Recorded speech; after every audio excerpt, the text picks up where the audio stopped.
अध्यात्म रामायण बालकांड प्रथम सर्ग श्री राम हृदय। जिन चिन्मय अविनाशी प्रभु ने पृथ्वी का भार उतारने के लिए देवताओं की प्रार्थना से पृथ्वी तल पर सूर्यवंश में माया मानव रूप से अवतार लिया और जो राक्षसों के समूह को मारकर तथा संसार में अपनी पाप विनाशिनी अविचल कीर्ति स्थापित कर पुनः अपने आद ब्रह्म स्वरूप में लीन हो गए, उन श्री जानकी नाथ का मैं भजन करता हूँ, जो विश्व की उत्पत्ति स्थिति और लय आदि के एकमात्र कारण हैं। माया के आश्रय होकर भी मायातीत हैं, अचिंत्य स्वरूप हैं, आनंद घन हैं, उपाधिकृत दोषों से रहित हैं तथा स्वयं प्रकाश रूप हैं। उन तत्ववेत्ता श्री सीतापति को मैं नमस्कार करता हूँ। जो लोग इस सर्व पुराण सम्मत पवित्र अध्यात्म रामायण का एकाग्र चित्त से नित्य पाठ करते हैं और जो इसे सुनते हैं, वे पाप रहित होकर श्री हरि को ही प्राप्त करते हैं। यदि कोई संसार बंधन से मुक्त होना चाहता हो तो वह अध्यात्म रामायण का ही नित्य पाठ करे। जो कोई मनुष्य इसका नित्य श्रवण करता है वह लाखों करोड़ गौदान का फल प्राप्त करता है। श्री शंकर रूप पर्वत से निकली हुई राम रूप समुद्र में मिलने वाली यह अध्यात्म रामायण रूपिणी गंगा त्रिलोकी को पवित्र कर रही है। एक समय कैलाश पर्वत के शिखर पर सैकड़ों सूर्यों के समान प्रकाशमान शुभ्र भवन में रत्न सिंहासन पर ध्यानावस्थित बैठे हुए सिद्ध समूह सेवित नित्य निर्भय सर्व पापहारी आनंद कंद देव देव भगवान त्रिनयन से उनके वामांक में विराजमान श्री गिरिराज कुमारी पार्वती जी ने भक्ति भाव से नम्रता पूर्वक ये वाक्य कहे। श्री पार्वती जी बोली, हे देव, हे जगन्निवास, आपको नमस्कार है। आप सबके अंतःकरणों के साक्षी और परमेश्वर हैं।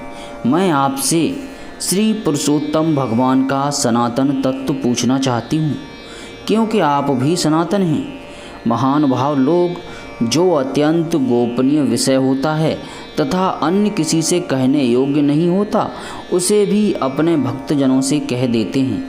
हे देव, मैं भी आपकी भक्ता हूँ, मुझे आप अत्यंत प्रिय हैं, इसलिए मैंने जो कुछ पूछा है वह वर्णन कीजिए।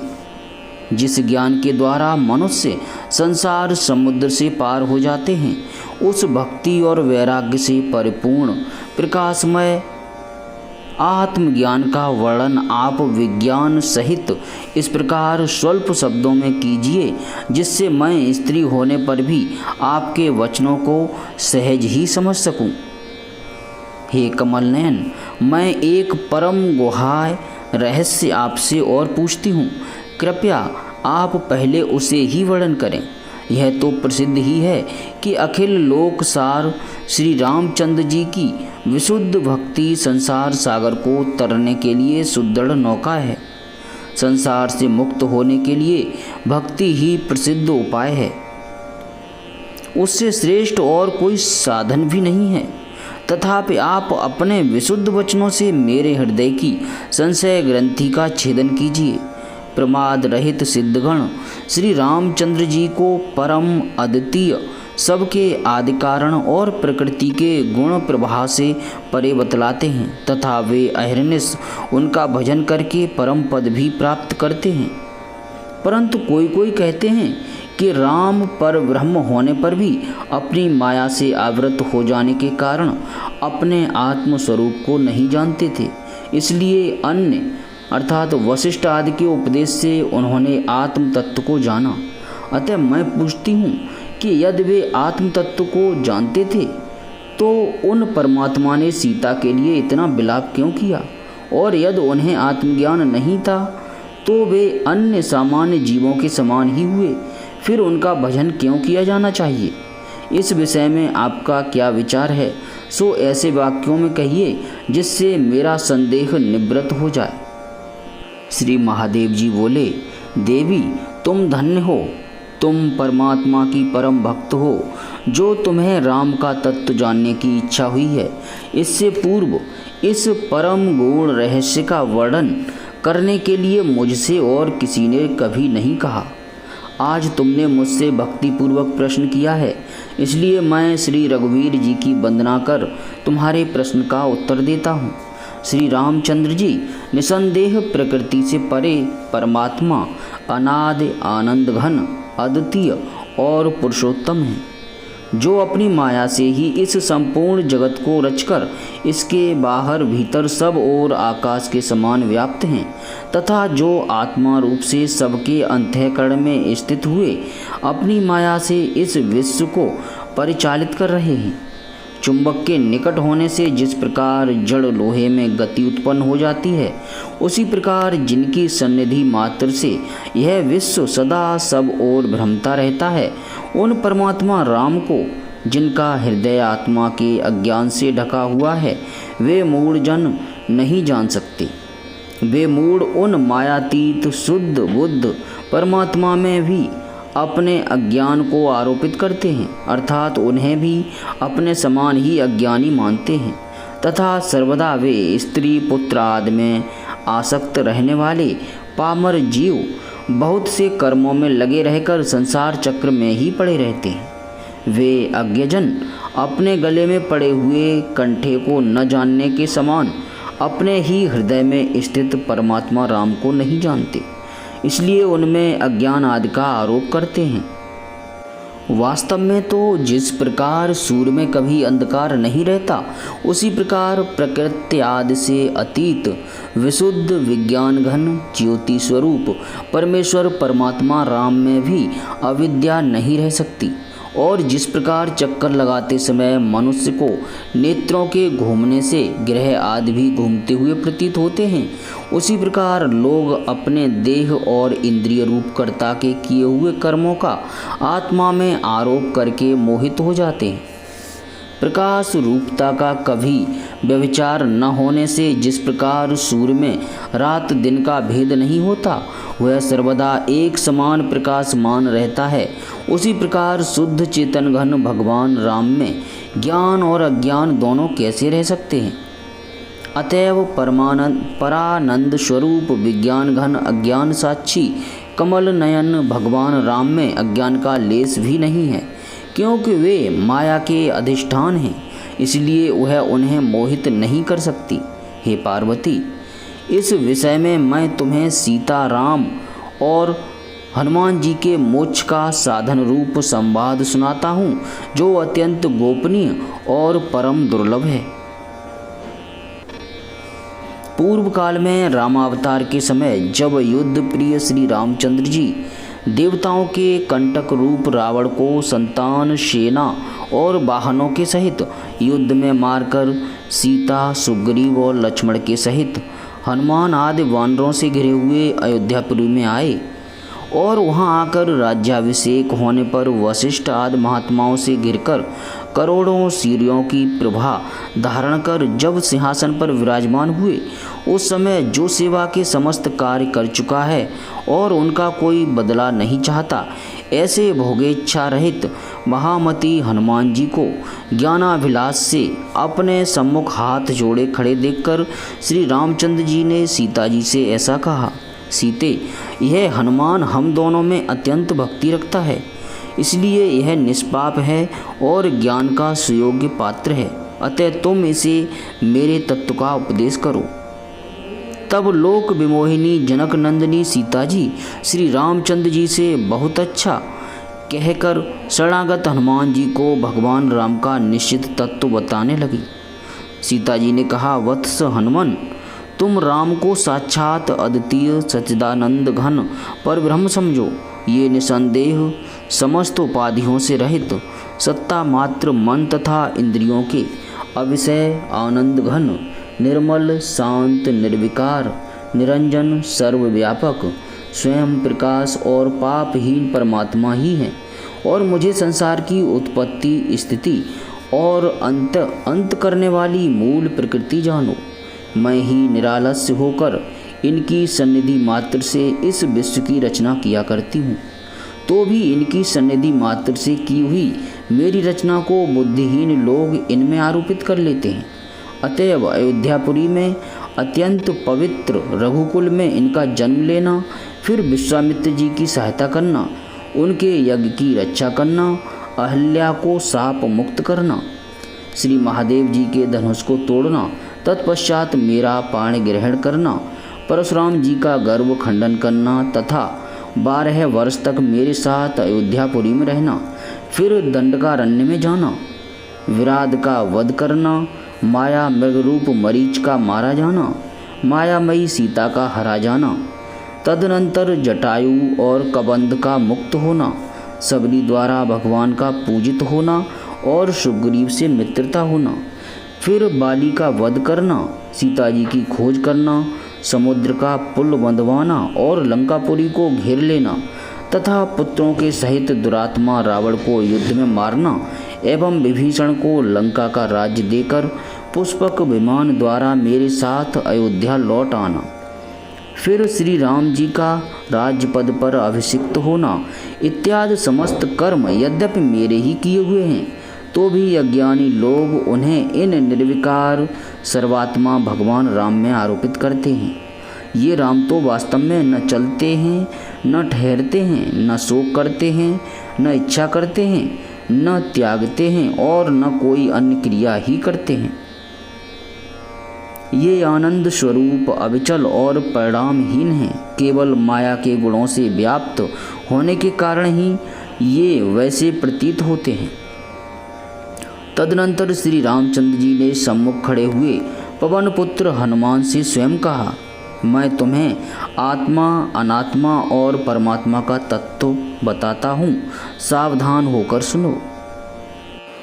जलाशय में आकाश के 3 भेद स्पष्ट दिखाई देते हैं। एक महाआकाश, दूसरा जलावच्छिन्न आकाश और तीसरा प्रतिबिंब आकाश। अर्थात जो सर्वत्र व्याप्त है वह महाआकाश, जो केवल जलाशय में ही परिमित है वह जलावच्छिन्न आकाश, और जो जल में प्रतिबिंबित है वह प्रतिबिंब आकाश। जैसे आकाश के ये 3 बड़े बड़े भेद दिखाई देते हैं, उसी प्रकार चेतन भी 3 प्रकार का है। एक तो बुद्ध्यावच्छिन्न चेतन, जो बुद्धि में व्याप्त है, दूसरा जो सर्वत्र परिपूर्ण है, और तीसरा जो बुद्धि में प्रतिबिंबित होता है, जिसको आभास चेतन कहते हैं। इनमें से केवल आभास चेतन के सहित बुद्धि में ही कर्तृत्व है, अर्थात चिदाभास के सहित बुद्धि ही सब कार्य करती है, किंतु अज्ञजन भ्रांतिवश निर्वच्छिन्न निर्विकार साक्षी आत्मा में कर्तृत्व और जीवत्व का आरोप करते हैं, अर्थात उसे ही कर्ता भोक्ता मान लेते हैं। हमने जिसे जीव कहा उसमें आभास चेतन तो मिथ्या है, क्योंकि सभी आभास मिथ्या ही हुआ करते हैं। बुद्धि अविद्या का कार्य है और परब्रह्म परमात्मा वास्तव में विच्छेद रहित है, अतः उसका विच्छेद भी विकल्प से ही माना हुआ है। इसी प्रकार उपाधियों का बाध करते हुए साभास अहम रूप अवच्छिन्न चेतन अर्थात जीव की तत्वमसि अर्थात तू वह है आदि महावाक्यों द्वारा पूर्ण चेतन अर्थात ब्रह्म के साथ एकता बतलाई जाती है। जब महावाक्य द्वारा अर्थात इस प्रकार जीवात्मा और परमात्मा की एकता का ज्ञान उत्पन्न हो जाता है, उस समय अपने कार्यों सहित अविद्या नष्ट हो ही जाती है, इसमें कोई संदेह नहीं। मेरा भक्त इस उपर्युक्त तत्व को समझकर मेरे स्वरूप को प्राप्त होने का पात्र हो जाता है। पर जो लोग मेरी भक्ति को छोड़कर शास्त्र रूप गड्ढे में पड़े भटकते रहते हैं, उन्हें 100 जन्म तक भी न तो ज्ञान होता है और न मोक्ष ही प्राप्त होता है। हे अनघ, यह परम रहस्य मुझ आत्म स्वरूप राम का हृदय है और साक्षात मैंने ही तुम्हें सुनाया है। यदि तुम्हें इंद्रलोक के राज्य से भी अधिक संपत्ति मिले तो भी तुम इसे मेरी भक्ति से हीन किसी दुष्ट पुरुष को मत सुनाना। श्री महादेव जी बोले, हे देवी, मैंने तुम्हें यह अत्यंत गोपनीय हृदयहारी परम पवित्र और पापनाशक श्री राम हृदय सुनाया है। यह समस्त वेदांत का सार संग्रह साक्षात श्री रामचंद्र जी का कहा हुआ है। जो कोई इसे भक्तिपूर्वक सदा पढ़ता है वह निसंदेह मुक्त हो जाता है। इसके पठन मात्र से अनेक जन्मों के संचित ब्रह्म हत्या आदि समस्त पाप निसंदेह नष्ट हो जाते हैं, क्योंकि श्री राम के वचन ऐसे ही हैं।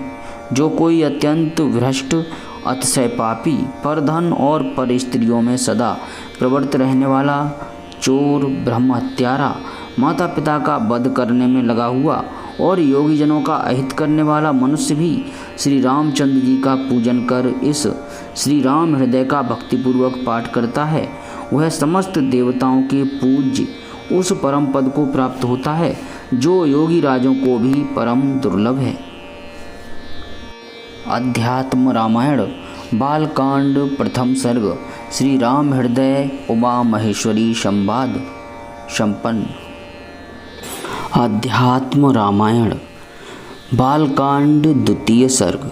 बाहर पीड़िता पृथ्वी का ब्रह्म आदि देवताओं के पास जाना और भगवान का उनकी प्रार्थना से प्रकट होकर उन्हें धैर्य बंधाना।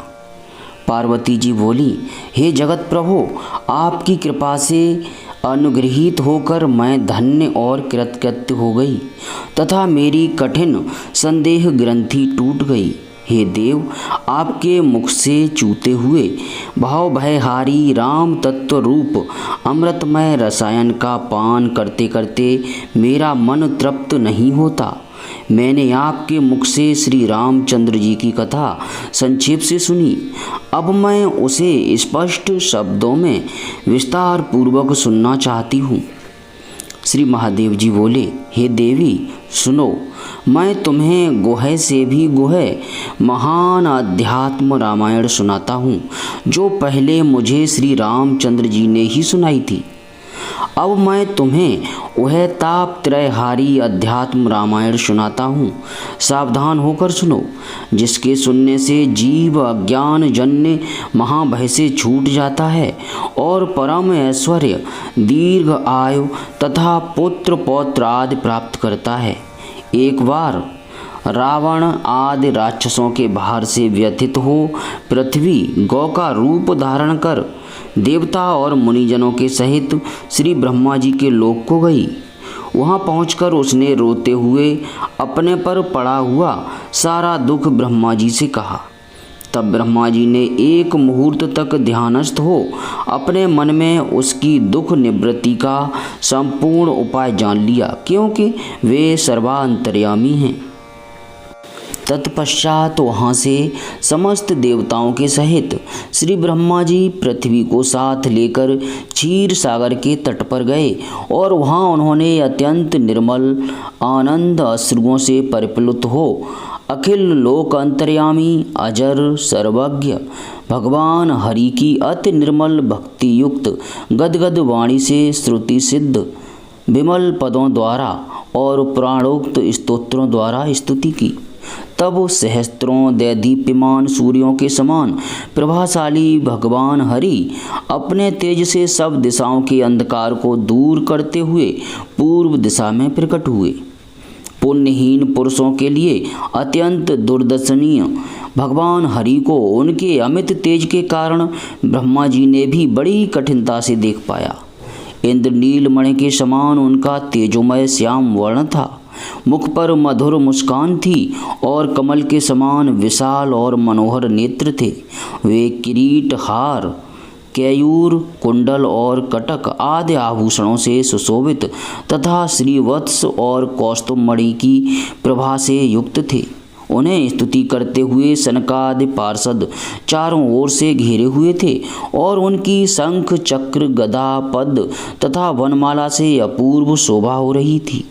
वे सोने के यज्ञोपवीत और पीतांबर से सुशोभित एवं लक्ष्मी और भूमि के सहित गरुड़ पर विराजमान थे। उनकी ऐसी दिव्य छवि को देखकर पितामह ब्रह्मा जी हर्ष से गदगद कंठ हो स्तुति करने लगे। ब्रह्मा जी बोले, हे देव, कर्मपाश से मुक्त होने के लिए मुमुक्षुजन अपने प्राण, बुद्धि, इंद्रिय और मन से जिनका नित्य चिंतन करते हैं, आपके उन चढ़ार विंदों को मैं नमस्कार करता हूँ। आप अपनी त्रिगुणमयी माया का आश्रय करके ही इस जगत की उत्पत्ति, पालन और लय करते हैं, किंतु ज्ञानानंद स्वरूप आप उससे लिप्त नहीं होते। हे भगवान, आपके विमल यश में सदा प्रेम रखने वाले भक्तों का अंतःकरण जैसा शुद्ध होता है, वैसी शुद्धि मलिन अंतःकरण वाले पुरुष दान और अध्ययन आदि शुभ कर्मों से नहीं प्राप्त कर सकते। अतः भक्त मुनिजन जिनका निरंतर अपने हृदय में ध्यान करते हैं, ऐसे आपके चरण कमलों का आज मैंने अपने अंतःकरण के दोषों का तत्क्षण नाश करने के लिए दर्शन किया है। आपके इन चरण कमलों का पहले भी हम ब्रह्मा आदि देवगण ने अपनी स्वार्थ सिद्धि के लिए सेवन किया है और ज्ञानी मुनिजनों ने अपरोक्ष अनुभव के लिए अपने हृदय में निरंतर ध्यान किया है। हे विभो, लक्ष्मी जी आपके वक्ष स्थल में स्थान पाकर भी आपकी चरण पूजा के समय चढ़ी हुई तुलसी की माला से सौत की तरह डाह करती हैं। आपके चरण कमलों में प्रेम रखने वाले भक्तों में आपका प्रेम लक्ष्मी जी से भी बढ़कर है। इसीलिए आपके सारग्राही भक्तजन केवल आपकी भक्ति की ही इच्छा करते हैं। अतएव हे देव, आपके चरण कमलों में मेरी सर्वदा भक्ति रहे, क्योंकि संसार रोग के रोगियों के लिए आपकी भक्ति ही एकमात्र औषध है। इस प्रकार स्तुति करते हुए ब्रह्मा से भगवान हरि ने कहा, मैं तुम्हारा क्या कार्य करूं? तब ब्रह्मा ने अत्यंत प्रसन्न होकर उनसे कहा, भगवान, पुलस्त्य नंदन विश्रवा का पुत्र रावण राक्षसों का राजा है। वह मेरे वर के प्रभाव से अत्यंत अभिमानी हो गया है। वह संपूर्ण विश्व का बाधक, तीनों लोकों और लोकपालों को पीड़ा पहुंचाता है। हे कल्याण रूप, मैंने उसकी मृत्यु मनुष्य के हाथ रखी है। इसलिए हे प्रभु, आप मनुष्य रूप धारण कर उस देव शत्रु का वध कीजिए। श्री भगवान बोले, मैंने कश्यप की तपस्या से संतुष्ट होकर उन्हें वर दिया था। उन्होंने मुझसे पुत्र रूप से उत्पन्न होने की प्रार्थना की थी। तब मैंने बहुत अच्छा कह उसे स्वीकार कर लिया था। इस समय वे पृथ्वी पर राजा दशरथ होकर विद्यमान हैं। उन्हीं के यहाँ पुत्र रूप से पृथक पृथक 4 अंशों में प्रकट होकर मैं शुभ दिनों में कौशल्या के और अन्य 2 माताओं के गर्भ से जन्म लूँगा। उसी समय मेरी योग माया भी जनक जी के घर में सीता रूप से उत्पन्न होंगी। उसको साथ लेकर मैं तुम्हारा संपूर्ण कार्य सिद्ध करूँगा। ऐसा कहकर भगवान विष्णु अंतर्धान हो गए। तब ब्रह्मा जी ने देवताओं से कहा। ब्रह्मा जी बोले, भगवान विष्णु रघुकुल में मनुष्य रूप से अवतार लेंगे। तुम लोग भी सब अपने अपने अंश से वानर वंश में पुत्र उत्पन्न करो तथा जब तक श्री विष्णु भगवान भूलोक में रहें तब तक उनकी सहायता करते रहो। इस प्रकार देवताओं को आज्ञा दे और पृथ्वी को ढाढ़स बंधा ब्रह्मा जी अपने लोक को चले गए और वहाँ निश्चिंत होकर सुखपूर्वक रहने लगे। इधर समस्त देवगण पर्वत और वृक्षों द्वारा लड़ने वाले महाबलवान वानरों का रूप धारण कर भगवान की सहायता के लिए उनकी प्रतीक्षा करते हुए जहाँ तहाँ रहने लगे। अध्यात्म रामायण बालकांड, 3 सर्ग, भगवान का जन्म और बाल लीला। श्री महादेव जी बोले, एक बार सकल लोक प्रसिद्ध सत्यपरायण श्रीमान अयोध्यापति वीरवर महाराज दशरथ ने पुत्र के न होने से अत्यंत दुखित हो अपने कुल के आचार्य गुरुवर वशिष्ठ जी को बुला उन्हें प्रणाम कर इस प्रकार कहा, स्वामिन, यह बताइए कि मेरे सर्व सुलक्षणों से संपन्न पुत्र किस प्रकार हो सकते हैं, क्योंकि बिना पुत्र के यह संपूर्ण राज्य मुझे दुख रूप हो रहा है। तब राजा दशरथ से वशिष्ठ जी ने कहा, तुम्हारे साक्षात दूसरे लोकपालों के समान अत्यंत सामर्थ्यवान 4 पुत्र होंगे। तुम शांता के पति तपोधन ऋष्य श्रृंग को बुलाकर शीघ्र ही हमें साथ लेकर पुत्रेष्टि यज्ञ का अनुष्ठान करो। राजा ने बहुत अच्छा कह मुनिवर ऋष्यशृंग को बुलाया और मंत्रियों के सहित पवित्र होकर निष्पाप मुनिजनों की सहायता से यज्ञ अनुष्ठान आरंभ किया। यज्ञ अनुष्ठान के समय अग्नि में श्रद्धा पूर्वक आहुति देने पर तप्त स्वर्ण के समान दीप्तिमान हव्य वाहन भगवान अग्नि एक स्वर्ण पात्र में पायस लेकर प्रकट हुए और बोले, हे राजन, यह देवताओं की बनाई हुई पुत्र प्रदायिनी दिव्य पायस अर्थात खीर है। इसे लो, इसके द्वारा तुम निसंदेह साक्षात परमात्मा को पुत्र रूप से प्राप्त करोगे। अग्निदेव ऐसा कहकर और वह खीर राजा को देकर अंतर्धान हो गए। तदनंतर राजा ने सफल मनोरथ हो मुनि श्रेष्ठ वशिष्ठ और ऋष्यशृंग की चरण वंदना की और उन दोनों की आज्ञा से बड़ी सावधानी के साथ वह हवि महारानी कौशल्या और केकई में आधी आधी बांट दी। तदनंतर उस पुत्र देने वाले चरु को लेने की इच्छा से सुमित्रा जी भी वहां आ गईं। इस पर कौशल्या जी ने प्रसन्नता पूर्वक अपने भाग में से आधा उन्हें दे दिया तथा केकई ने भी प्रीति पूर्वक अपने भाग में से आधा सुमित्रा को दिया। इस प्रकार उस हवि को खाकर सभी रानियां गर्भवती हो गईं। वे तीनों रानियां उस राजभवन में अपनी कांति से देवताओं के समान शोभा पाने लगी। फिर 10वां महीना लगने पर कौशल्या ने एक अद्भुत बालक को जन्म दिया। चैत्र मास के शुक्ल पक्ष की नवमी के दिन शुभ कर्क लग्न में पुनर्वसु नक्षत्र के समय, जबकि 5 ग्रह उच्च स्थान में तथा सूर्य मेष राशि पर थे, तब मध्याह्न काल में सनातन परमात्मा जगन्नाथ का आविर्भाव हुआ। उस समय आकाश दिव्य पुष्पों की वर्षा से पूर्ण हो गया, जो नील कमल दल के समान श्याम वर्ण हैं, पीतांबर पहने हुए हैं और 4 भुजाएं धारण किए हैं तथा जिनके नेत्रों के भीतर का भाग अरुण कमल के समान शोभायमान है। कानों में कांतिमान कुंडल सुशोभित हैं, हजारों सूर्यों के समान जिनका प्रकाश है, जिनके सिर पर प्रकाशमान मुकुट और घुंघराली अलके हैं, हाथों में शंख चक्र गदा और पद्म तथा गले में वैजयंती माला विराजमान है, जिनके मुख कमल पर हृदयस्थ अनुग्रह रूप चंद्रमा की सूचना देने वाली मुस्कान रूप चंद्रिका छिटक रही है, जिनके करुणारस पूर्ण नयन कमल दल के समान विशाल हैं तथा जो श्रीवत्स हार केयूर और नूपुर आदि आभूषणों से विभूषित हैं। पुत्र रूप से प्रकट हुए उन परमात्मा को देखकर कौशल्या ने विस्मय से व्याकुल हो नेत्रों में आनंद अश्रुभर हाथ जोड़कर नमस्कार करते हुए कहा। श्री कौशल्या जी बोली, हे देव आपको नमस्कार है। हे शंख चक्र गदाधर, आप अच्युत और अनंत परमात्मा हैं तथा सर्वत्र पूर्ण पुरुषोत्तम हैं। वेदवादीगण आपको मन और वाणी आदि के अविषय तथा इंद्रियों से अतीत सत्ता मात्र और एकमात्र ज्ञान स्वरूप बतलाते हैं। आप ही अपनी माया से सत्व रज और तम इन तीनों गुणों से युक्त होकर इस विश्व की रचना पालन और संहार करते हैं। तथापि वास्तव में आप सदा निर्मल तुरीय पद में स्थित हैं। आप करता नहीं हैं तथापि करते से प्रतीत होते हैं, चलते नहीं हैं फिर भी चलते से मालूम पड़ते हैं, न सुनते हुए भी सुनते से दिखाई देते हैं और न देखकर भी देखते हुए से प्रतीत होते हैं। भगवती श्रुति भी कहती हैं कि आप प्राण और मन से रहित तथा शुद्ध हैं। आप समस्त प्राणियों में समान भाव से स्थित हैं। तथापि जिनका अंतःकरण अज्ञान अंधकार से ढका हुआ है उन्हें आप दिखाई नहीं देते। आपका साक्षात्कार सुबुद्धि पुरुषों को ही होता है। हे भगवान, आपके उदर में अनेकों ब्रह्मांड परमाणुओं के समान दिखाई देते हैं।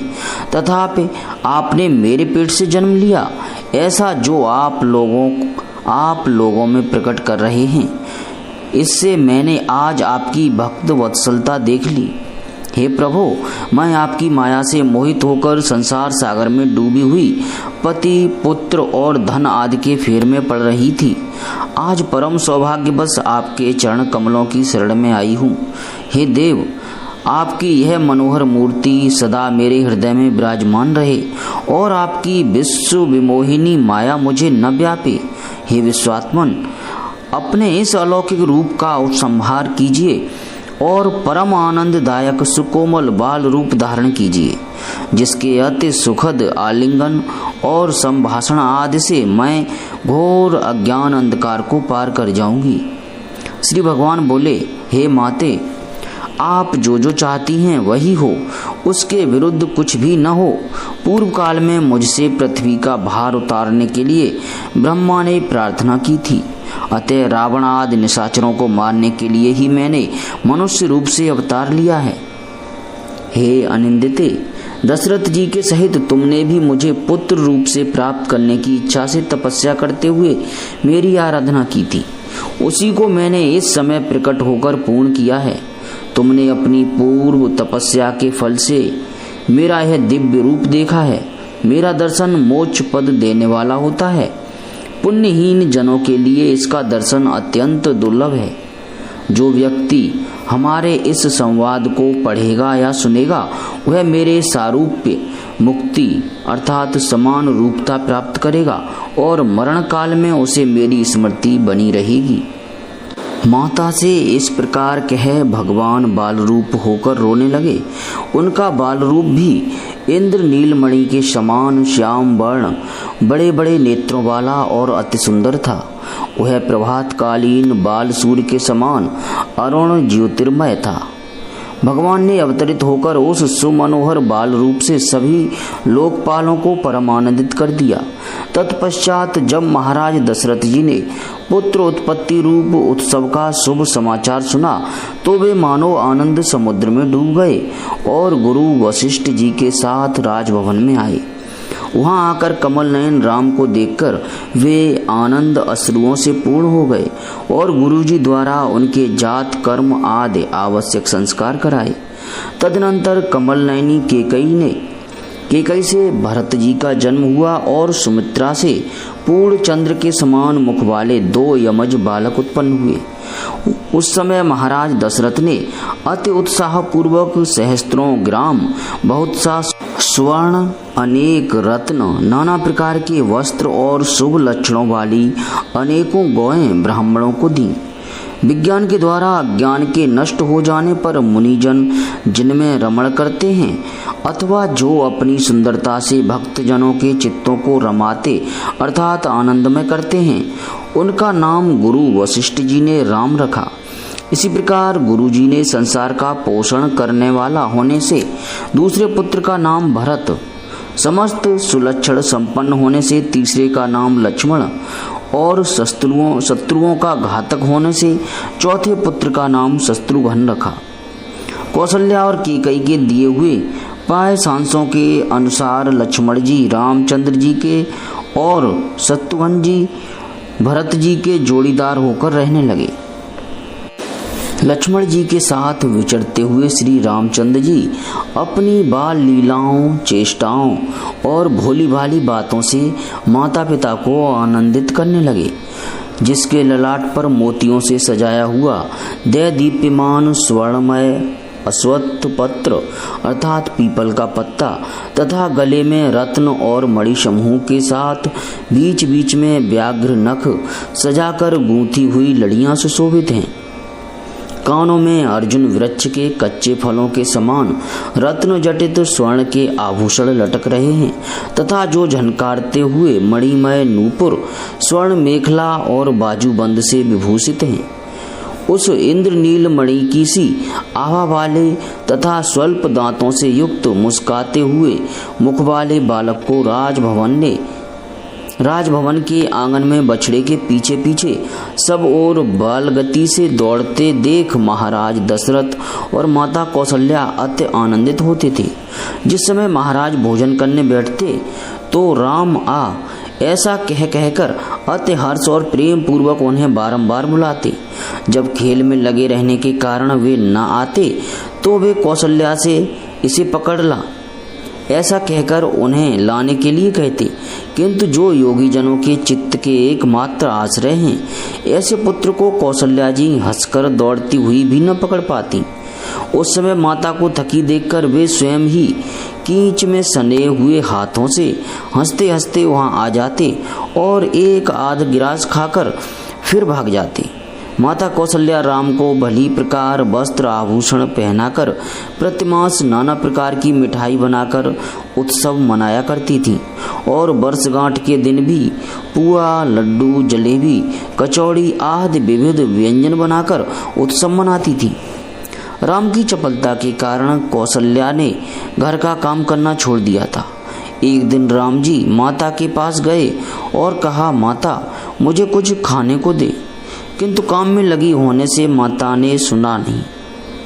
तब क्रोधित होकर उन्होंने डंडे से सब बर्तन फोड़ डाले तथा छीके पर रखे हुए गोरस और माखन को गिरा लिया और उसे तथा वहां रखे हुए समस्त दूध दही को भी क्रमशः लक्ष्मण, भरत और शत्रुघ्न को बांट दिया।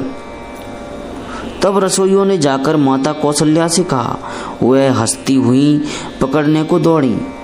माता को आती देखकर वे सब बालक भाग गए।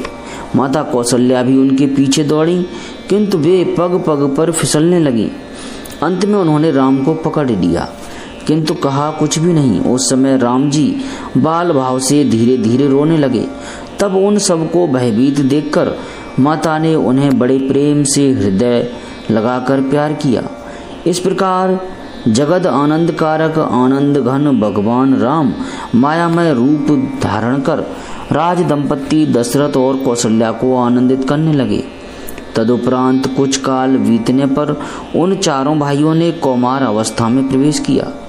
तब वशिष्ठ जी ने उनका उपनयन संस्कार किया और लीला से ही नर रूप धारण करने वाले संपूर्ण लोकों के स्वामी चारों भाई समस्त शास्त्रों का मर्म जानने वाले तथा धनुर्वेद आदि संपूर्ण विद्याओं के पारगामी हो गए।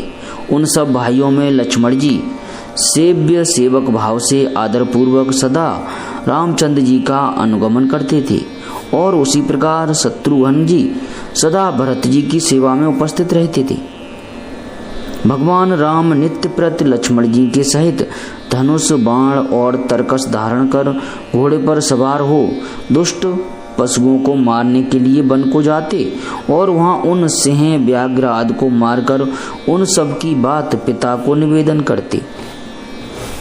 प्रातःकाल उठकर स्नान करने के अनंतर वे माता पिता को प्रणाम करते और फिर नम्रता पूर्वक नगर निवासियों के समस्त कार्य करते। फिर भाइयों सहित भोजन करके नित्य प्रति मुनिजनों से धर्म शास्त्रों का मर्म सुनते और स्वयं भी उनकी व्याख्या करते। इस प्रकार अविकारी और परिणामहीन परमात्मा ने मनुष्य अवतार लेकर मनुष्यों के आचरण का अनुगमन करते हुए समस्त कार्य किए, पर विचार करके देखा जाए तो वे कुछ भी नहीं करते। अध्यात्म रामायण बालकांड तृतीय सर्ग चतुर्थ सर्ग। विश्वामित्र जी का आगमन, राम और लक्ष्मण का उनके साथ जाना और ताटका का वध करना। श्री महादेव जी बोले, एक बार अग्नि के समान तेजस्वी महर्षि विश्वामित्र परमात्मा को अपनी ही माया से राम रूप में प्रकट हुए जान उनके दर्शन करने के लिए अयोध्यापुरी में आए। उन्हें देखते ही महाराज दशरथ तुरंत उठ खड़े हुए और वशिष्ठ जी के सहित आगे आकर उनका स्वागत किया और यथाविधि पूजन तथा अभिवादन कर राजा ने भक्ति विनम्र चित्त से हाथ जोड़कर मुनि से कहा, हे मुनीन्द्र, आपके शुभागमन से आज मैं कृतकृत्य हो गया। जिस घर में आप जैसे महान भाव पधारते हैं उसमें सभी संपत्तियां आ जाती हैं। अब आप यह बताइए कि आपका शुभागमन किस लिए हुआ है। मैं आपसे सत्य कहता हूँ, मैं आपकी आज्ञा का पालन अवश्य करूँगा। तब महामती विश्वामित्र जी ने उनसे प्रसन्न होकर कहा, जब कभी पर्व काल उपस्थित हुआ देखकर मैं देव और पितृगणों के लिए यजन करना आरंभ करता हूँ तो सदा ही मरीच, सुबाहु और उनके अन्य अन्य अनुयायी दैत्यगण उसमें विघ्न डाल देते हैं। अतएव उनका वध करने के लिए तुम अपने बड़े पुत्र राम को भाई लक्ष्मण के सहित मुझे दो, इससे तुम्हारा भी परम कल्याण होगा। इस विषय में वशिष्ठ जी ने सम्मति करके यदि तुम्हारी इच्छा हो तो तुम मुझे दोनों कुमारों को दे दो। तब राजा ने चिंताकुल होकर एकांत में गुरु जी से पूछा, हे गुरु, सहस्त्रों वर्ष बीतने पर बड़े कष्ट से मुझे ये देवताओं के सदृश 4 पुत्र मिले हैं। इनमें राम मुझे बहुत ही प्रिय हैं। सो अब मैं क्या करूं? मेरा चित्त तो राम को छोड़ने के लिए तैयार नहीं है। यदि राम यहाँ से चला जाएगा तो मैं किसी भी प्रकार से जी न सकूंगा, परंतु यदि मैं सूखा जवाब दूं तो यह निश्चय है कि मुनि मुझे शाप दे देंगे। अतः अब यह बतलाइए कि मेरा हित किस प्रकार हो और मैं असत्य भाषण से भी बच सकूं। वशिष्ठ जी बोले, राजन, देवताओं से भी गुप्त रखने योग्य बात सुनो। इसे किसी भी प्रकार प्रकट न होने देना चाहिए। ये राम मनुष्य नहीं है, साक्षात पुराण पुरुष परमात्मा ही अपनी माया से इस रूप में प्रकट हुए हैं। हे अनग, पूर्व काल में पृथ्वी का भार उतारने के लिए ब्रह्मा जी ने भगवान से प्रार्थना की थी। उसे पूर्ण करने के लिए उन परमेश्वर ने तुम्हारे यहाँ कौशल्या के गर्भ से जन्म लिया है। पूर्व काल में तुम ब्रह्मा जी के पुत्र प्रजापति कश्यप थे और यशस्विनी कौशल्या देव माता अदिति थीं। उस समय तुम दोनों ने बहुत वर्षों तक ग्राम्य विषयों से रहित और एकमात्र भगवान विष्णु की पूजा तथा ध्यान में तत्पर रहकर बड़ा उग्र तप किया। तब कालांतर में भक्त वत्सल वरदायक भगवान ने तुम दोनों पर प्रसन्न होकर कहा कि वर मांगो। तो तुमने भगवान से यही मांगा कि निरंजन, आप हमारे पुत्र हों। तब भूत भावन भगवान ने कहा कि ऐसा ही हो। इसलिए वे ही विष्णु भगवान इस समय राम रूप से तुम्हारे पुत्र हुए हैं और उनकी सेवा करने के लिए शेष जी लक्ष्मण के रूप में प्रकट होकर उनके अनुयायी हुए हैं। भगवान गदाधर के शंख और चक्र ने भरत और शत्रुघ्न के रूप में अवतार लिया है तथा योग माया जनक दुलारी सीता जी होकर प्रकट हुई हैं। इस समय विश्वामित्र जी राम से सीता का संयोग कराने के लिए ही आए हैं। राजन, यह रहस्य अत्यंत गुह्य है, इसे कभी प्रकाशित मत करना। अब संपूर्ण रहस्य तुमको मालूम हो गया है, इसलिए अब तुम प्रसन्न चित्त से श्री विश्वामित्र जी का सत्कार करके लक्ष्मीपति श्री रघुनाथ जी को लक्ष्मण सहित इनके साथ भेज दो। वशिष्ठ जी के इस प्रकार कहने पर राजा दशरथ ने उस समय अपने को कृत्य माना और प्रसन्न चित्त से आदर पूर्वक हे राम, हे राम, हे लक्ष्मण ऐसा कहकर पुकारा तथा उन दोनों भाइयों के आने पर उन्हें हृदय से लगाकर और सिर सूंघकर श्री विश्वामित्र जी को सौंप दिया। तब अति प्रतापी भगवान विश्वामित्र जी ने उन्हें अत्यंत प्रसन्नता पूर्वक आशीर्वाद देकर सम्मानित किया और फिर धनुष, तरकस, बाण एवं खड्ग आदि से सुसज्जित होकर उन अपने पास आए हुए राम और लक्ष्मण को साथ लेकर वहां से चल पड़े। थोड़ी दूर जाने पर विश्वामित्र जी ने भक्ति पूर्वक राम को बुलाया और उन्हें देव निर्मित बला और अतिबला नाम की ऐसी 2 विद्याएं दी जिनके ग्रहण करने से ही क्षुधा और दुर्बलता आदि की बाधा नहीं होती। तदनंतर गंगा जी को पार कर वे ताटका वन में आए। तब विश्वामित्र जी ने सत्य पराक्रमी राम से कहा, यहाँ एक ताटका नाम की इच्छा अनुसार रूप धारण करने वाली राक्षसी रहती है जो इस प्रदेश के समस्त निवासियों को अत्यंत कष्ट पहुंचाती है। तुम बिना कुछ सोच विचार किए उसे मार डालो। तब रघुनाथ जी ने बहुत अच्छा कहकर धनुष पर प्रत्यंचा चढ़ाकर टंकार किया, जिसके शब्द से वह संपूर्ण वन गुंजायमान हो गया। उस शब्द को सुनकर घोर रूपणी ताटका उसे सहन न कर सकी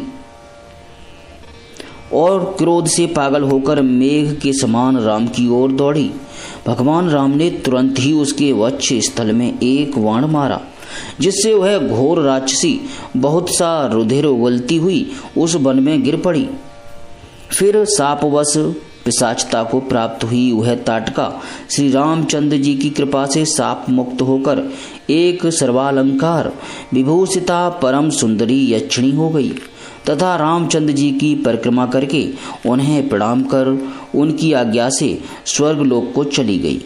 तब मुनिवर विश्वामित्र जी ने अति हर्षित होकर राम जी का आलिंगन किया और उनका सिर सूंघकर कुछ सोच विचार कर रहस्य और मंत्र आदि के सहित समस्त अस्त्र शस्त्र प्रीतिपूर्वक अभिराम राम को दिए।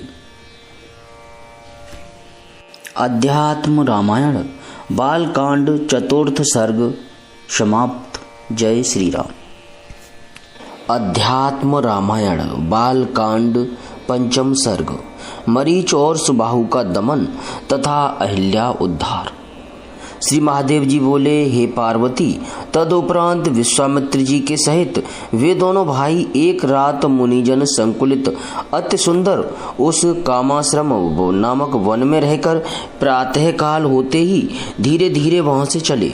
तब वे सब सिद्ध और चारणों से सेवित सिद्ध आश्रम पर आए। वहां के रहने वाले मुनिजनों ने विश्वामित्र जी की आज्ञा से शीघ्रता पूर्वक राम और लक्ष्मण का बड़ा सत्कार किया। तदनंतर श्री रामचंद्र जी ने विश्वामित्र जी से कहा, हे मुने, आप दीक्षा में स्थित होइए और हे महाभाग, हमें केवल यह दिखा दीजिए कि वे राक्षस अधम कहाँ हैं। तब मुनिवर ने बहुत अच्छा कहकर अन्य मुनियों के साथ यज्ञ करना आरंभ कर दिया। मध्याह्न के समय मरीच और सुबाहु नामक वे दोनों काम रूपी राक्षस रक्त और अस्थियों की वर्षा करते दिखाई दिए। बुद्धिमान राम ने भी 2 बाण लेकर धनुष पर चढ़ाए और कर्ण पर्यंत खींचकर अलग अलग उन दोनों राक्षसों की ओर छोड़े। उनमें से एक बाण से मरीच को आकाश में घुमाते हुए 100 योजन की दूरी पर समुद्र में गिरा दिया। यह एक बड़ा ही आश्चर्य सा हो गया। दूसरे अग्निमय बाण ने क्षण भर में सुबाहु को भस्म कर डाला तथा जो उनके अन्य अनुयायी थे उन सबको तुरंत ही लक्ष्मण जी ने मार डाला।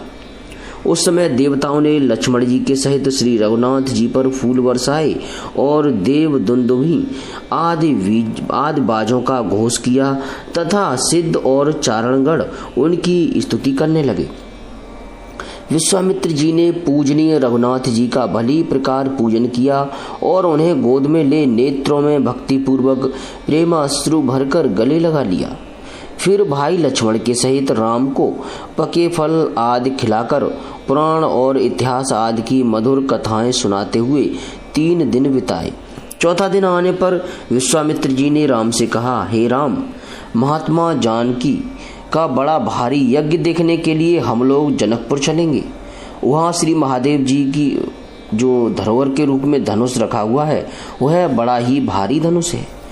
उस सुदृढ़ धनुष को तुम देखोगे और महाराज जनक तुम्हारा भली प्रकार सत्कार करेंगे।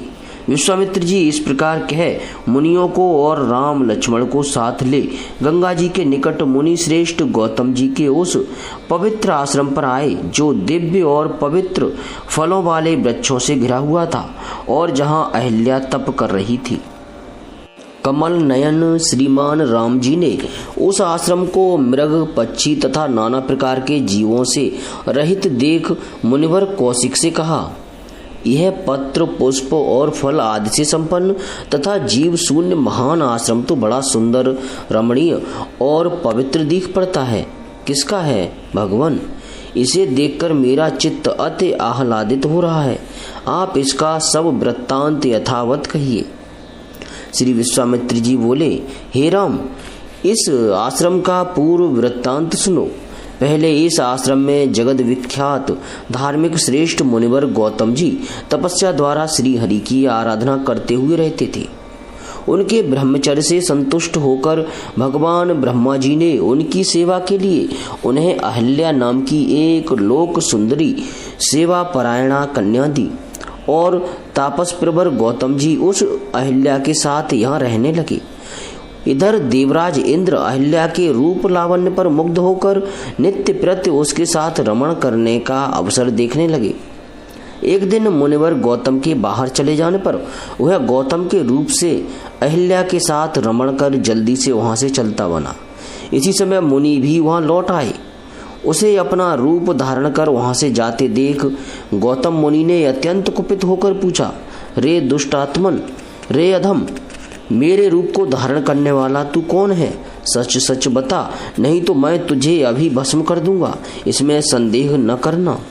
तब वह बोला, भगवान, मैं काम के वशीभूत देवराज इंद्र हूँ, मेरी रक्षा कीजिए, मुझ पापात्मा ने बड़ा घृणित कार्य किया है। तब गौतम ने क्रोध से आंखें लाल कर देवराज को शाप दिया, रे दुष्ट आत्मन, तू योनि लंपट है, इसलिए तेरे शरीर में सहस्त्र भग हो जाएं। इस प्रकार देवराज को शाप देकर मुनि ने अपने आश्रम में प्रवेश किया तो देखा कि अहिल्या भय से कांपती हुई हाथ जोड़े खड़ी है। उसे देखकर गौतम ने कहा, रे दुष्टे, तू मेरे आश्रम में शिला में निवास कर।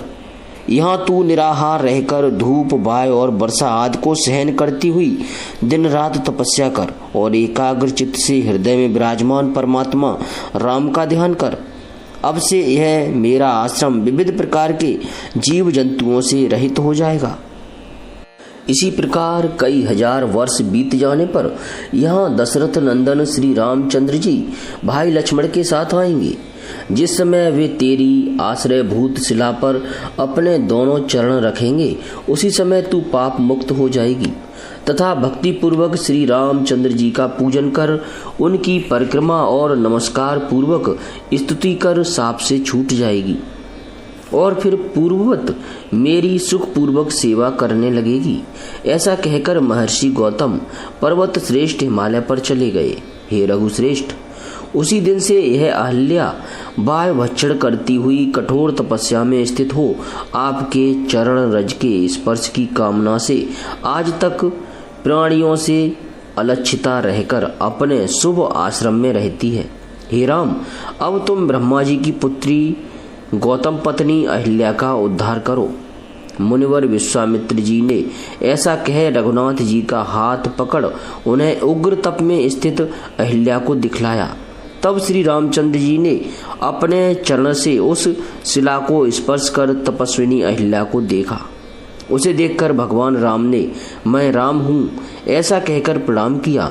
तब अहिल्या ने रेशमी पीतांबर धारण किए श्री रघुनाथ जी को देखा। उनकी चारों भुजाओं में शंख, चक्र, गदा और पद्म सुशोभित थे। कंधे पर धनुष बाण विराजमान थे तथा साथ में श्री लक्ष्मण जी थे। उनका मुख मुस्कान युक्त, नेत्र कमल दल के समान और वक्ष स्थल श्री वत्सांक से सुशोभित था। अपने नीलमणि सदृश श्याम विग्रह से वे दसों दिशाओं को प्रकाशित कर रहे थे। रमानाथ श्री रामचंद्र जी को देखकर अहिल्या के नेत्र हर्ष से खिल गए और उसे मुनिवर गौतम के वाक्यों का स्मरण हो आया। तब उन्हें साक्षात श्री नारायण जान उस अनिंदिता ने अर्घ्य आदि से उनका विधिवत पूजन किया और नेत्रों में आनंद अश्रु भर साष्टांग दंडवत प्रणाम किया। फिर खड़ी होकर वह कमल नयन भगवान राम को देख सर्वांग से पुलकित हो गदगद वाणी से उनकी स्तुति करने लगी। अहिल्या बोली, हे जगन निवास, आपके चरण कमलों के रज कण का स्पर्श कर आज मैं कृतार्थ हो गई। अहो, बड़े भाग्य की बात है कि आपके जिन पदार विंदों का ब्रह्मा और शंकर आदि एकाग्र चित्त से सर्वदा अनुसंधान किया करते हैं, उन्हीं का आज मैं स्पर्श कर रही हूँ। हे राम, आपकी लीलाएं बड़ी विचित्र हैं। आपके मानुष भाव से संपूर्ण जगत मोहित हो रहा है। आप पूर्णानंदमय और अति मायावी हैं, क्योंकि चढ़ादहीन होकर भी आप निरंतर चलते रहते हैं। जिनके चरण कमल के पराग से पवित्र हुई श्री गंगा जी शिव और ब्रह्मा आदि जगदीश्वरों को भी पवित्र करती हैं, आज साक्षात वे ही मेरे नेत्रों के विषय हो रहे हैं। मैं अपने पूर्वकृत पुण्य कर्मों का किस प्रकार वर्णन करूं, जिन्होंने परम सुंदर मानव देह से मर्त्य लोक में अवतार लिया है। मैं उन धनुषधारी कमल दल लोचन भगवान राम को सर्वदा भजती हूँ और किसी को भी नहीं भजना चाहती। जिनके चरण कमलों की रज को श्रुतियां भी ढूंढती रहती हैं, जिनकी नाभि से उत्पन्न हुए कमल से ब्रह्मा जी प्रकट हुए तथा जिनके नामामृत के भगवान शंकर रसिक हैं, उन श्री रामचंद्र जी का मैं अपने हृदय में अहर्निश ध्यान करती हूँ। जिनके अवतार चरित्रों का नारद आदि देव ऋषिगण, ब्रह्मा और महादेव आदि देवेश्वर गण तथा आनंद अश्रुओं से जिनके कुछ मंडल भीगे हुए हैं, वे सरस्वती जी भी ब्रह्मलोक में निरंतर गान किया करती हैं। उन प्रभु की मैं शरण लेती हूँ। उन्हीं पुराण पुरुष परमात्मा राम ने संसार पर परम अनुग्रह करने के लिए एक स्वयं प्रकाश अनंत और सबके आदि कारण होते हुए भी यह जगन्मोहन मायामय रूप धारण किया है, जो अकेले ही संसार की उत्पत्ति स्थिति और नाश के लिए अपनी माया के गुणों का आश्रय कर ब्रह्मा विष्णु और महादेव नामक विभिन्न रूप धारण करते हैं।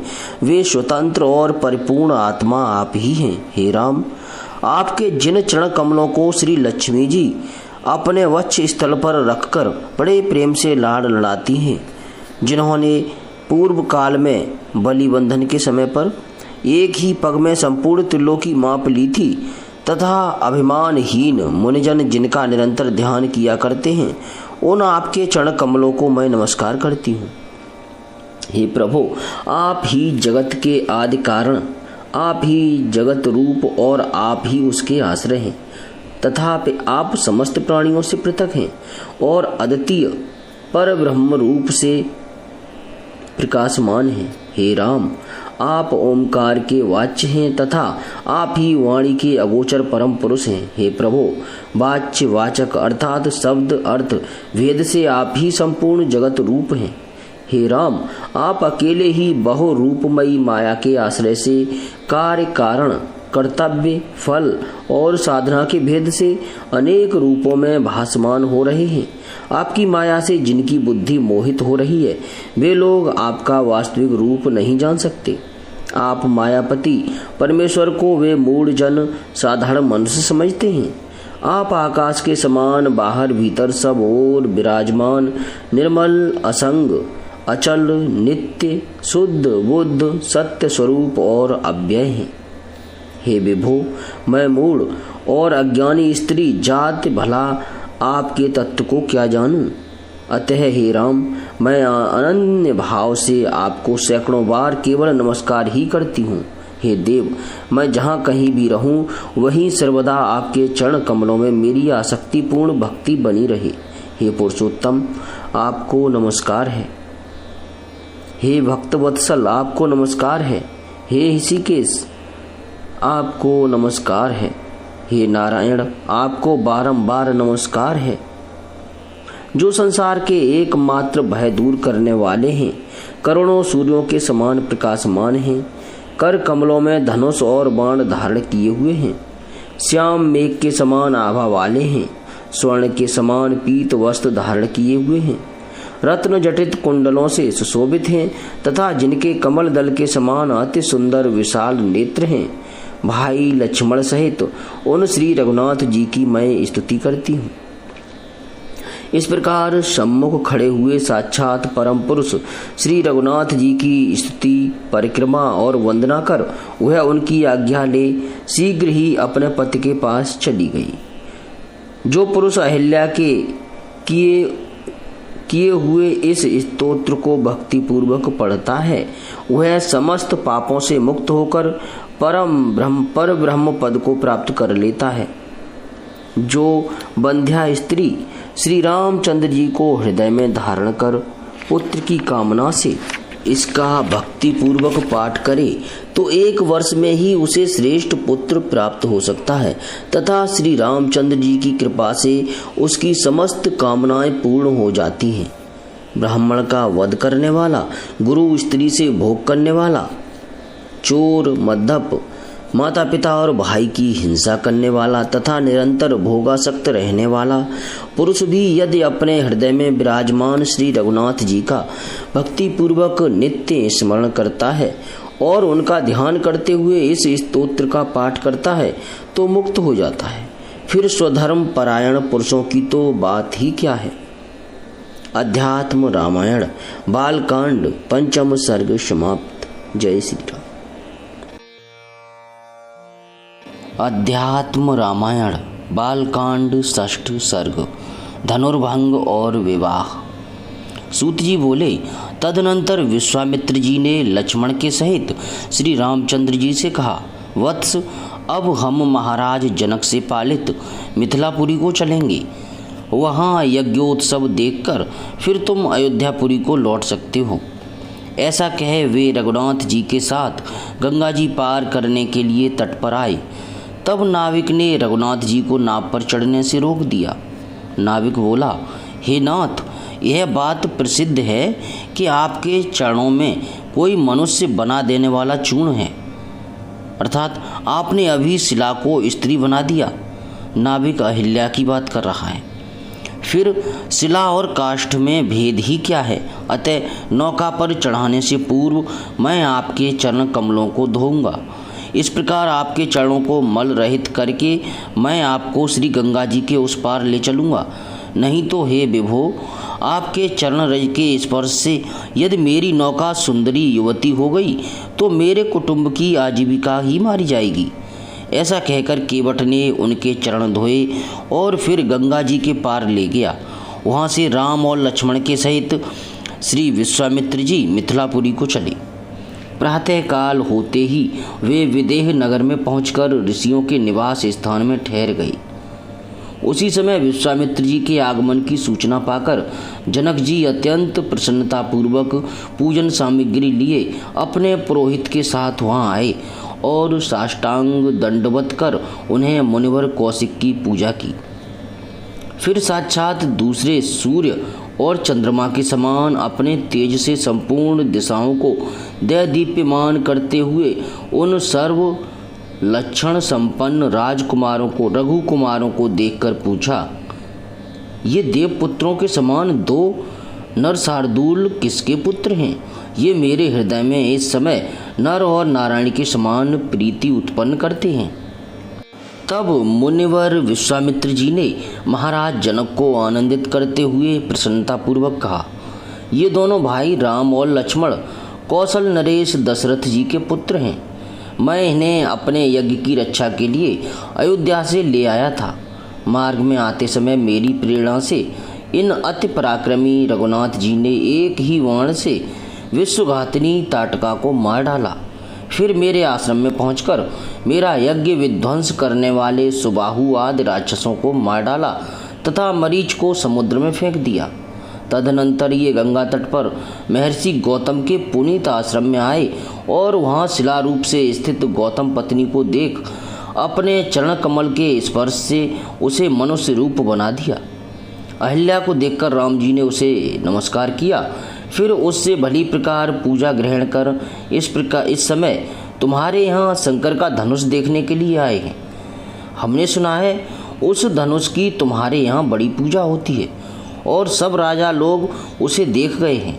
अतः हे राजेंद्र, आप महादेव जी का वह उत्तम धनुष इन्हें दिखा दीजिए, क्योंकि ये उसे देखकर शीघ्र ही अपने माता पिता से मिलने के लिए अयोध्या जाना चाहते हैं। मुनिवर विश्वामित्र जी के ऐसा कहने पर धर्मज्ञ राजा जनक ने राम और लक्ष्मण को पूजनीय समझकर उनकी विधिपूर्वक पूजा की। फिर अपने बुद्धिमान मंत्री को यह कहकर भेजा कि तुम शीघ्र ही श्री विश्वेश्वर का धनुष लाकर रामचंद्र जी को दिखाओ। मंत्री के चले जाने पर राजा ने श्री विश्वामित्र जी से कहा, यदि रामचंद्र जी उस धनुष को उठाकर उसकी कोटियों पर रौंदा चढ़ा देंगे तो निश्चय मैं उन्हें ही अपनी कन्या सीता विवाह दूंगा। तब विश्वामित्र जी ने राम जी की ओर देखते हुए मुस्कुराकर कहा, ठीक है राजन, आप शीघ्र ही वह श्रेष्ठ धनुष अमित तेजस्वी रघुनाथ जी को दिखाइए। मुनीश्वर के ऐसा कहते ही बड़े बलवान 5000 धनुष वाहक उस धनुष श्रेष्ठ को लेकर वहां आ पहुँचे। उस धनुष में सैकड़ों घंटियां बंधी हुई थीं तथा वह हीरे और मणि आदि रत्नों से सुसज्जित था। तब परामर्शदाताओं में श्रेष्ठ उन मंत्रिवर ने राम को वह धनुष दिखाया। प्रसन्न चित्त श्री राम ने उसे देखते ही दृढ़ता से कमर कसकर उस धनुष को खेल करते हुए बाएं हाथ से उठाकर थाम लिया और सब राजाओं के देखते देखते उस पर रौंदा चढ़ा दिया। फिर सबके हृदय सर्वस्व भगवान राम ने अपने दाएं हाथ से उस धनुष को थोड़ा सा खींचा और 10 दिशाओं को गुंजायमान करते हुए तोड़ डाला। दिशा विदिशा, स्वर्गलोक, मर्त्यलोक और रसातल आदि समस्त पातालों में वह शब्द गूंज उठा। स्वर्गलोक से देवगणों के देखते देखते यह एक बड़ा आश्चर्य सा हो गया। देवताओं ने पुष्प बरसाकर भगवान को ढक दिया और दुंदुभी आदि बाजे बजाते हुए उनकी स्तुति की तथा अप्सराएं नृत्य करने लगीं। धनुष के 2 खंड हुए देख महाराज जनक ने रघुनाथ जी का आलिंगन किया और अंतःपुर के आंगन में स्थित सीता जी की माताएं अत्यंत विस्मित हुईं। तत्पश्चात सर्वांग अलंकार विभूषिता स्वर्ण वर्णा श्री सीता जी अपने दाहिने हाथ में स्वर्णमयी माला लिए मंद मंद मुस्काती हुई वहाँ आईं। वे मुक्ताहार, कर्णफूल और झमझमाते हुए पायजेब आदि आभूषणों से विभूषिता थीं तथा शरीर में अति उत्तम साड़ी पहनी हुई थीं, जिसमें से उनके पीन पयोधर झलक रहे थे। सीता जी नम्रतापूर्वक मुस्काते हुए वह जयमाल रामचंद्र जी के ऊपर डालकर प्रसन्न हुई। उस समय श्री रामचंद्र जी के सर्व अलंकार विभूषित भुवन मोहन रूप को झरोखों में से देखकर समस्त रानियां अति आनंदित हुईं। फिर सर्वशास्त्रज्ञ महाराज जनक ने मुनिवर विश्वामित्र जी से कहा, मुनिवर कौशिक जी, आप तुरंत ही महाराज दशरथ के पास पत्र भेजिए। वे कुमारों के विवाहोत्सव के लिए शीघ्र ही पुत्र, महसियों और मंत्रियों के साथ यहाँ पधारें। तब विश्वामित्र जी ने बहुत अच्छा कह शीघ्रगामी दूतों को भेजा। दूतों ने जाकर राज शार्दूल दशरथ से राम का कुशल क्षेम कहा। उनसे रामचंद्र जी के अद्भुत कृत्य का वृत्तांत सुनकर महाराज परमानंद में डूब गए।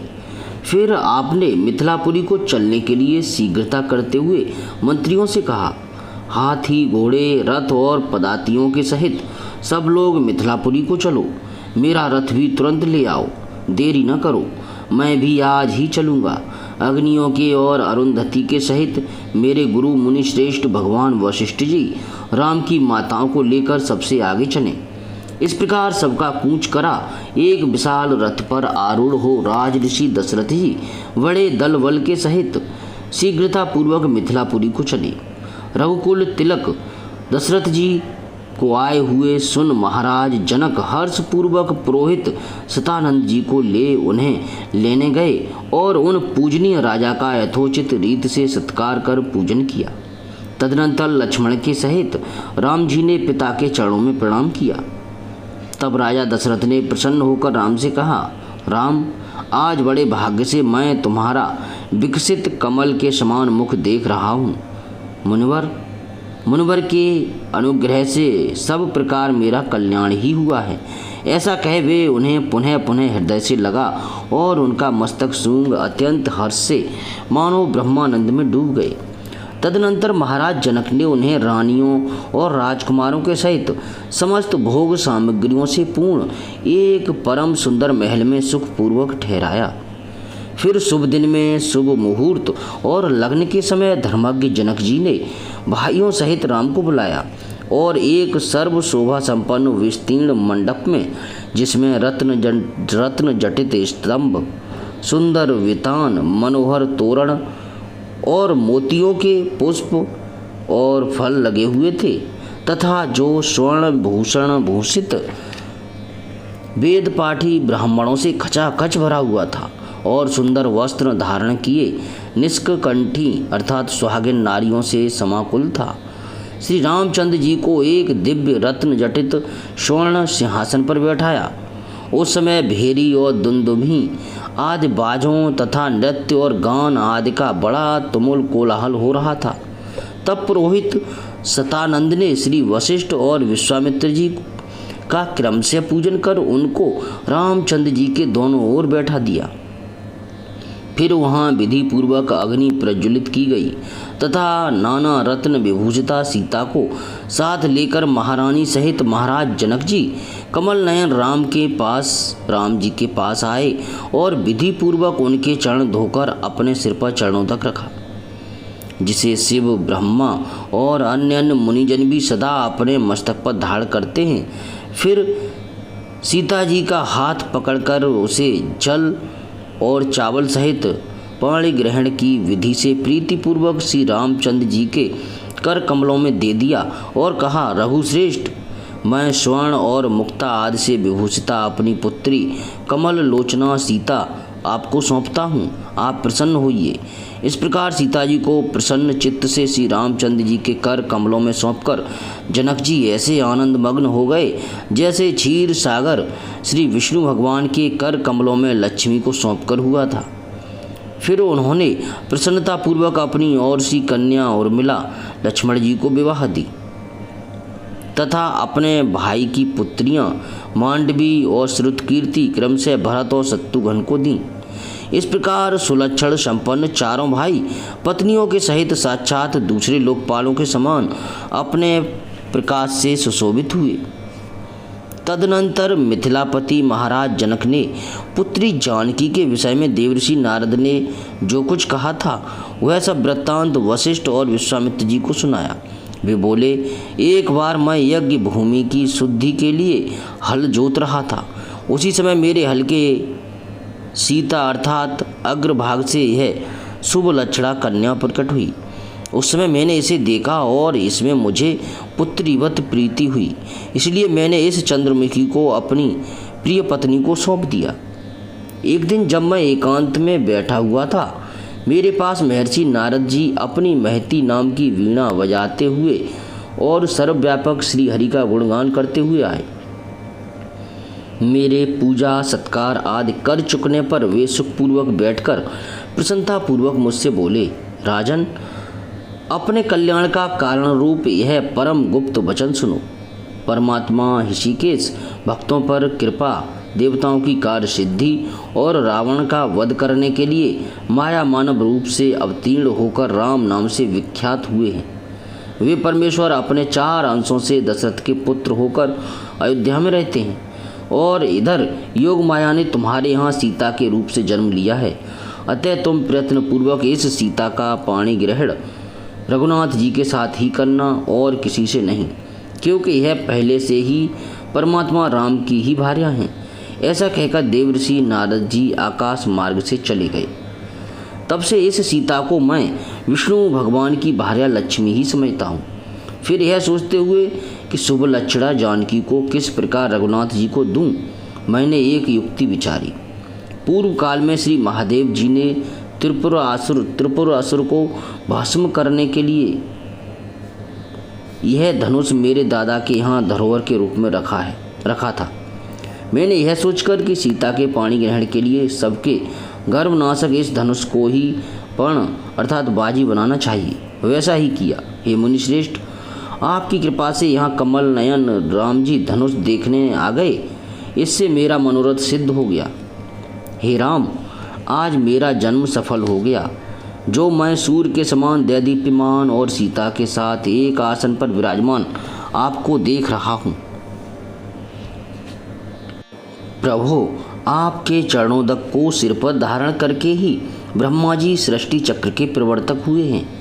आपके चरणों तक के प्रताप से बलि को इंद्र पद प्राप्त हुआ है और आपकी ही चरण धूलि के स्पर्श से अहिल्या तुरंत पति के शाप से मुक्त हो गई। आपसे बढ़कर हमारा रक्षक और कौन है, जिनके चरण कमल पराग के रसिक काल चक्र को जीतने वाले योगी जनों ने संसार भय को भी जीत लिया है तथा जिनके नाम कीर्तन में लगे रहकर देवगण दुख और सुख को जीत लेते हैं, उन आपकी मैं निरंतर शरण ग्रहण करता हूँ।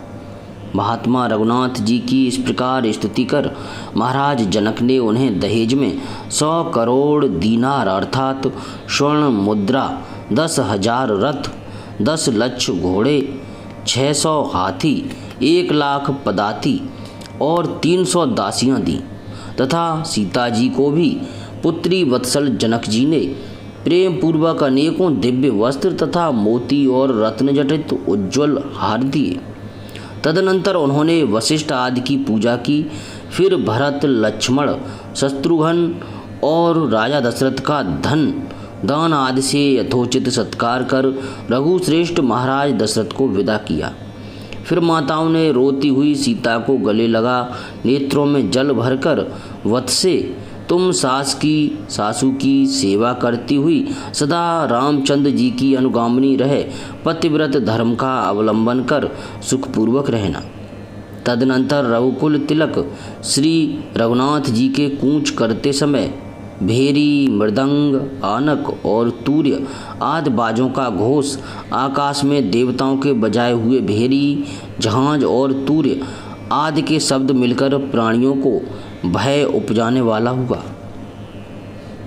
अध्यात्म रामायण बालकांड 6 सर्ग समाप्त।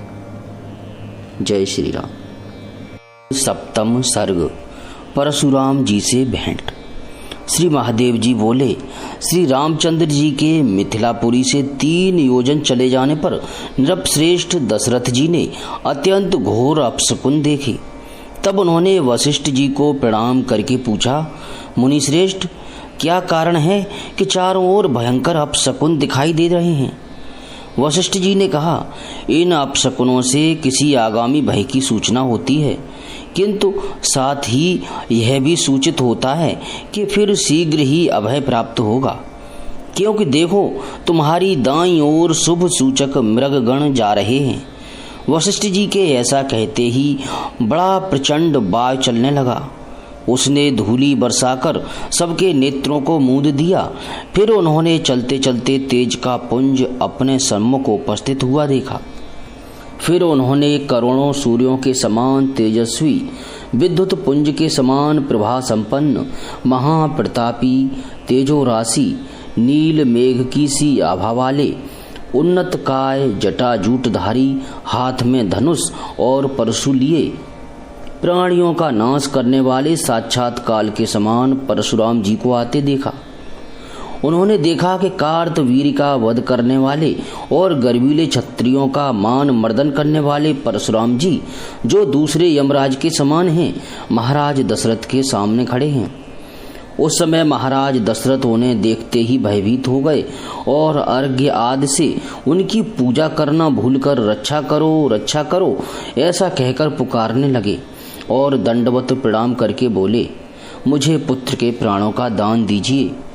इस प्रकार प्रार्थना करते हुए राजा की ओर कुछ भी ध्यान न देकर उन्होंने क्रोध से व्याकुल हो कठोर वाणी से रघुत्तम श्री रामचंद्र जी से कहा, अरे क्षत्रियाधम, तू मेरे ही समान राम नाम से विख्यात होकर पृथ्वी में विचरता है। सो यदि तू वास्तव में क्षत्रिय है तो मेरे साथ द्वंद्व युद्ध कर। एक पुराने जीर्ण शीर्ण धनुष को तोड़कर व्यर्थ ही अपनी प्रशंसा कर रहा है। अरे रघुकुलोत्पन्न, यदि तू इस वैष्णव धनुष पर रौंदा चढ़ा देगा तो मैं तेरे साथ युद्ध करूंगा, नहीं तो मैं अभी सबको मार डालूंगा, क्योंकि क्षत्रियों का अंत करना तो मेरा काम ही है।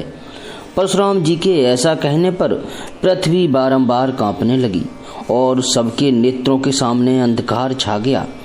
तब दशरथ नंदन वीरवर राम ने परशुराम जी की ओर रोष पूर्वक देखते हुए उनके हाथ से धनुष छीन लिया और उस पर अनायास ही रौंदा चढ़ाकर अपने तरकस से बाण निकालकर उस पर रखा और उसे खींचकर भृगुनंदन परशुराम जी से कहा, ब्राह्मण, मेरी बात सुनो। मेरा बाण अमोघ है, यह व्यर्थ नहीं जाता। इसके लिए शीघ्र ही लक्ष्य दिखाओ। अपने पुण्य से जीते हुए लोक अथवा अपने चरण, इन दोनों में से मेरी आज्ञा से शीघ्र ही किसी एक को बताओ, उसी को इस बाण से बेध डालूंगा।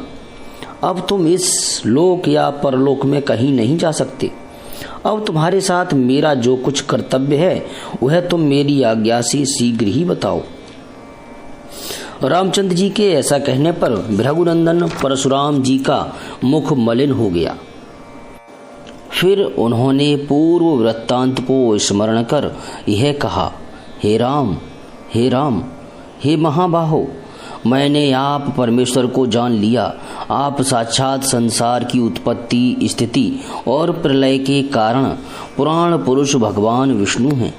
मैं बाल्यावस्था में तप के द्वारा विष्णु भगवान की आराधना करने के लिए अकस्मात परम पवित्र चक्र तीर्थ में पहुंचा और वहां प्रतिदिन अनन्य भाव से तपस्या करते हुए मैंने परमात्मा नारायण भगवान विष्णु को प्रसन्न किया।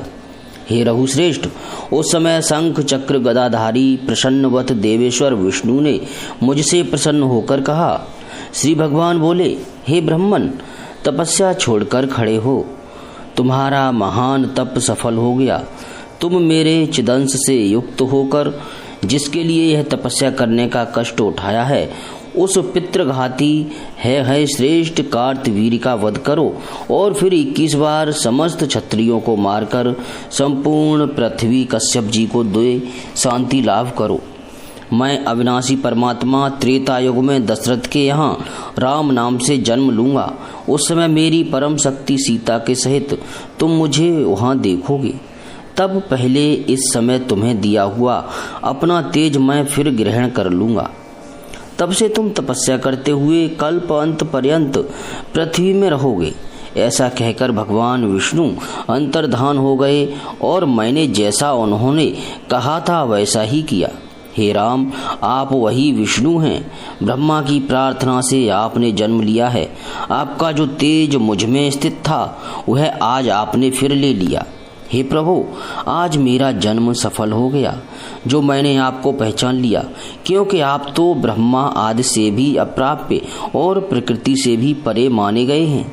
आप में अज्ञान जन्य जन्म आदि 6 भाव विकार नहीं हैं तथा आप गमन आदि से रहित निर्विकार और पूर्ण हैं। अहो, जल के फेन समूह और अग्नि के धुएं के समान आपके आश्रित और आप ही को विषय करने वाली माया नाना प्रकार के विचित्र कार्यों की रचना करती है। मनुष्य जब तक माया से आवृत रहते हैं तब तक आपको नहीं जान सकते। विद्या की विरोधिनी यह अविद्या जब तक विचार नहीं किया जाता तभी तक रहती है। अविद्याजन्य देह आदि संघातों में प्रतिबिंबित हुई चित्त शक्ति ही इस जीव लोक में जीव कहलाती है। यह जीव जब तक देह, मन, प्राण और बुद्धि आदि में अभिमान करता है तभी तक कर्तव्य, भोक्तृत्व और सुख दुख आदि को भोगता है। वास्तव में आत्मा जन्म मरण आदि संसार किसी भी अवस्था में नहीं है और बुद्धि में कभी ज्ञान शक्ति नहीं है। अविवेक से इन दोनों को मिलाकर जीव संसारी हूँ ऐसा मानकर कर्म में प्रवृत्त हो जाता है। जल और अग्नि का मेल होने से जैसे जल में उष्णता और अग्नि में शांतता उत्पन्न हो जाती है, उसी प्रकार जड़ अर्थात बुद्धि का चेतन अर्थात आत्मा से संयोग होने से उसमें चेतनता और चेतन आत्मा का जड़ बुद्धि से संयोग होने से उसमें कर्तृत्व, भोक्तृत्व आदि जड़ता प्रकट हो जाती है। हे राम, जब तक मनुष्य आपके चरण कमलों के भक्तों का संग सुख निरंतर अनुभव नहीं करता तब तक संसार के दुख समूह से पार नहीं होता। जब वह भक्तजनों के संग से प्राप्त हुई भक्ति द्वारा आपकी उपासना करता है तब आपकी माया शनैः शनैः चली जाती है और वह क्षीण होने लगती है। फिर वह साधक को आपके ज्ञान से उत्पन्न सद्गुरु की प्राप्ति होती है और उन सद्गुरुदेव से महावाक्य का बोध पाकर वह आपकी कृपा से मुक्त हो जाता है। अतः आपकी भक्ति से शून्य पुरुषों को 100 करोड़ कल्पों में भी मुक्ति अथवा ब्रह्म ज्ञान प्राप्त होने की संभावना नहीं है और इसीलिए उन्हें वास्तविक सुख मिलने की भी संभावना नहीं है। अतः मैं यही चाहता हूँ कि जन्म जन्मांतर में आपके चरण युगल में मेरी भक्ति हो और मुझे आपके भक्तों का संग मिले, क्योंकि इन्हीं दोनों साधनों से अविद्या का नाश होता है। संसार में आपकी भक्ति में तत्पर और भगवद धर्म रूप अमृत की वर्षा करने वाले भक्तजन संपूर्ण लोक को पवित्र कर देते हैं। फिर वे अपने कुल में उत्पन्न हुए पुरुषों को पवित्र कर देते हैं। इसमें तो कहना ही क्या है। हे जगन्नाथ, आपको नमस्कार है। हे भक्ति भावन, आपको नमस्कार है। हे करुणामय, हे अनंत, आपको नमस्कार है। हे रामचंद्र, आपको नमस्कार, बारंबार नमस्कार है। हे देव, मैंने पुण्य लोक प्राप्ति के लिए जो कुछ पुण्य कर्म किए हैं वे सब आपके इस वाण के लक्ष्य हों। हे राम, आपको नमस्कार है। तब करुणामय भगवान श्री रामचंद्र जी ने प्रसन्न होकर कहा, हे ब्राह्मण, मैं प्रसन्न हूँ। तुम्हारे हृदय में जो जो कामनाएं हैं उन सभी को मैं पूर्ण करूँगा, इसमें संदेह न करना। तब परशुराम जी ने प्रसन्न चित्त होकर राम से कहा, हे मधुसूदन राम, यदि आपकी मेरे ऊपर कृपा है तो मुझे सदा आपके भक्तों का संग रहे और आपके चरण कमलों में मेरी सुदृढ़ भक्ति हो, तथा कोई भक्तिहीन पुरुष भी यदि इस स्तोत्र का पाठ करे तो उसे सर्वदा आपकी भक्ति मिले और ज्ञान प्राप्त हो तथा अंत में आपकी स्मृति रहे। तदनंतर रघुनाथ जी के ऐसा ही हो। इस प्रकार कहने पर परशुराम जी उनकी परिक्रमा कर उन्हें प्रणाम किया और उनसे पूजित हो उनकी आज्ञा से महेंद्र पर्वत पर चले गए। राजा दशरथ ने राम को मानो मृत्यु से लौटे हुए समझ अत्यंत हर्ष से बारंबार आलिंगन किया और नेत्रों से आनंद अश्रुओं की वर्षा करने लगे। तदनंतर वे सब प्रसन्न चित्त से अपनी अयोध्यापुरी में आए। वहां पहुंचकर राम, लक्ष्मण, भरत और शत्रुघ्न अपनी अपनी पत्नियों के साथ देवताओं के समान अपने अपने महलों में रमण करने लगे। सीता के सहित श्री रामचंद्र जी अपने पिता माताओं का आनंद बढ़ाते हुए इस प्रकार रमण करने लगे जैसे वैकुंठ लोक में भगवान विष्णु लक्ष्मी के साथ विहार करते हैं। इसी समय कैकेयी के भाई भरत जी के मामा युधाजित भरत को प्रीतिपूर्वक अपने यहाँ ले जाने के लिए आए। शत्रुदमन महाराज दशरथ ने भी युधाजित का सत्कार कर उनके स्नेहवत भरत और शत्रुघ्न को उनके साथ भेज दिया।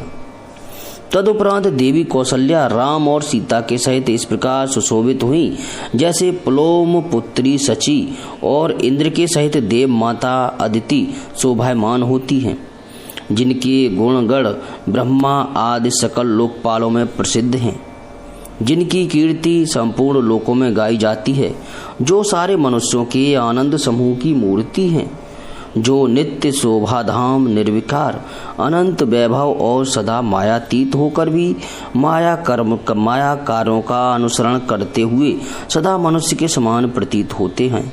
वे अखिलेश्वर भगवान राम सीता जी के साथ साकेत अर्थात अयोध्या धाम में विराजने लगे। अध्यात्म रामायण बालकांड 7वां सर्ग समाप्त। जय श्री राम।